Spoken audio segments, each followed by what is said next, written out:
We are about to get one of the craziest winter storms we've had in over 30 years.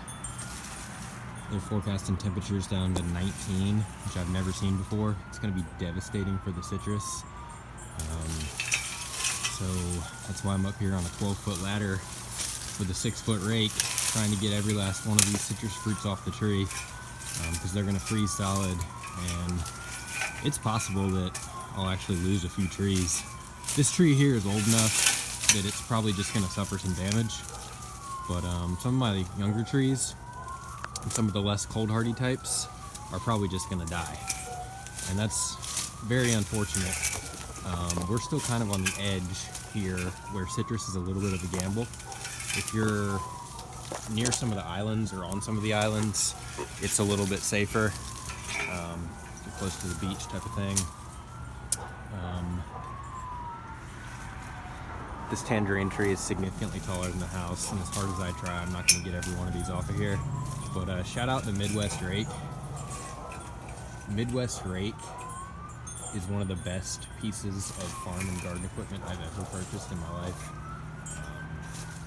Just really, really solidly built. I'm sure this isn't the intended use of this rake.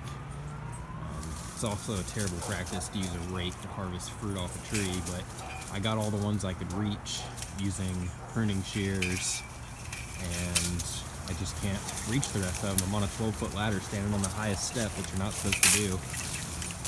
But if not for Midwest Rake, there'd be hundreds more tangerines going to waste. With the video cut off on me, at least having a really heavy-duty rake is letting me harvest more tangerines than I otherwise would be able to. The flimsy plastic and cheap rakes, they just can't handle pulling down heavy branches like this. But the Midwest Rake has just really come through with pretty much any farm and garden task I've used it for, even unorthodox tasks like harvesting citrus. This is a wild tree, which is why it's so tall and covered in thorns, and I got frostbite earlier this morning and actually fell off the ladder, so I'm trying not to repeat that here, but just wanted to do a quick video update. And I think in total this year we've gotten close to 500 tangerines off this one tree. The best year we've had. One of the upsides of being in a colder than normal citrus environment is that we don't see greening disease yet, because the winters are often still too cold for the psyllid that spreads the bacteria. But the downside is when we get these freak cold snaps that happen once every 30 years and we get down to the teens, there's a lot of damage and plants are going to die whether they're covered or not. But anyway, just wanted to do a quick video update, and I'll be juicing most of these. We're about to have record cold temperatures here, at least near-term records. I know there were some times in the 1800s where it got actually below zero, but this is the coldest that I think we're ever going to see in my lifetime. It's at least the coldest that it's ever been in my life. So I'm going to give you all some quick tips about protecting citrus from extreme cold weather. Obviously, tip number one, if you have citrus that's potted or plants that are small enough to dig up and put in a pot, bring them inside. That's the best option. Option number two would be to put things in like a outdoor storage room or a shed. Option number three would be cover what you can. If a plant is in the ground and you're able to cover it, do so. I've used old bed sheets, thick comforters, wool blankets. This is a grill cover. This is actually surprisingly well insulated. You can also use greenhouse plastic. So I have 2 lemon bushes here. I have this beautiful variegated lemon that I started from seed and don't want to lose. These suffered quite a bit of damage last year when we had a couple of days down to 25, 26. And this year we're expecting temperatures down to 19. If I had a second layer of plastic to throw on this, I probably would. This is just 1 layer of 6 mil greenhouse plastic.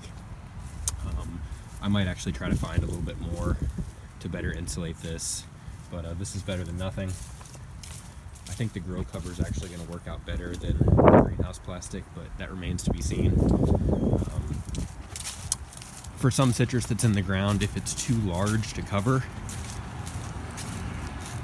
I will bury it with leaves, which is something you only want to do for a couple days at a time, because citrus should really never be mulched. It's very susceptible to root rot, so you should not mulch citrus trees. But in extreme cold weather events, it's fine to volcano mulch for a couple of days. I tried to get this pile a little bit taller. That seems to be about the best I can do. These are oak leaves. It doesn't really matter what you mulch with. Leaves, wood chips, compost. But you can see a lot of it is starting to blow away, unfortunately. Another quick tip for a tree this sized, I'm gonna put a small ladder next to this and drape a tarp over the ladder so that it covers the tree, but the tarp won't be resting on the branches of the tree. These citrus trees here are far too large to try to cover. Even with the ladder tarp method, it's still, I'd have to prune it in order to cover it, and it's just not really worth it in my opinion. These 3 trees here, actually 4 of these, are all seed started. I grew these from seed, so they're going to be much more cold hardy than your average citrus. This one here is still in a pot, so I suppose I could pull this one out of the ground and stick it in the shed or something. But I'm going to show you all my quick ladder trick. So we volcano mulched this as high as we possibly could, and then I'm going to put a ladder up against it. You don't want heavy tarps or plastic resting on branches of your trees.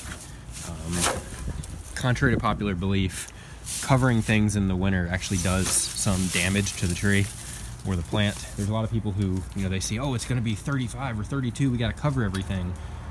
Covering things is not necessarily great for the plant. It's just often better than extreme cold conditions.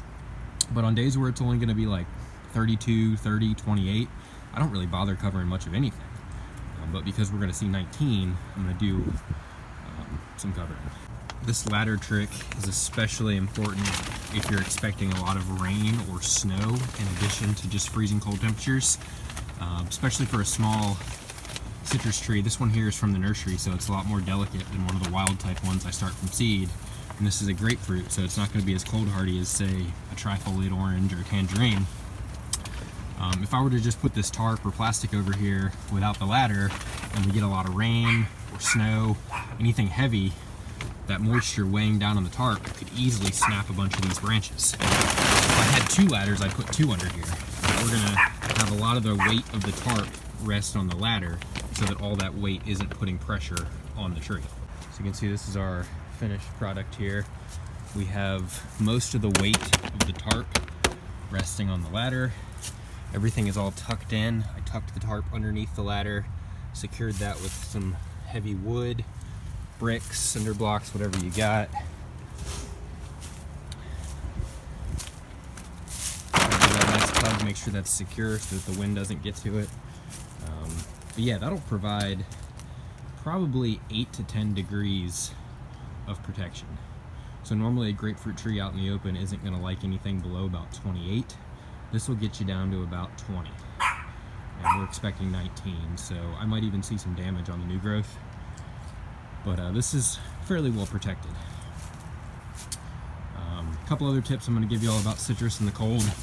Make sure not to ever fertilize your citrus trees in the winter, especially if you're expecting cold winters.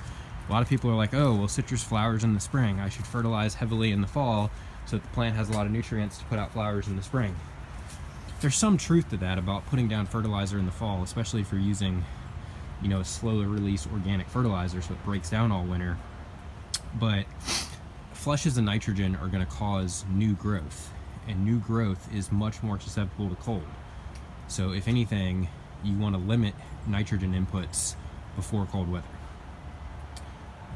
If you can build a greenhouse to cover your citrus, that's phenomenal. So I was showing you all these wild trees I have here. 1, 2, 3. There was a 4th one. And when I built my greenhouse, I pruned this. I don't know if you can see it through the plastic, but there's actually another one of these wild citrus trees in this greenhouse. The citrus tree was in the ground first, and I built the greenhouse on top of it. So that's another thing you can do.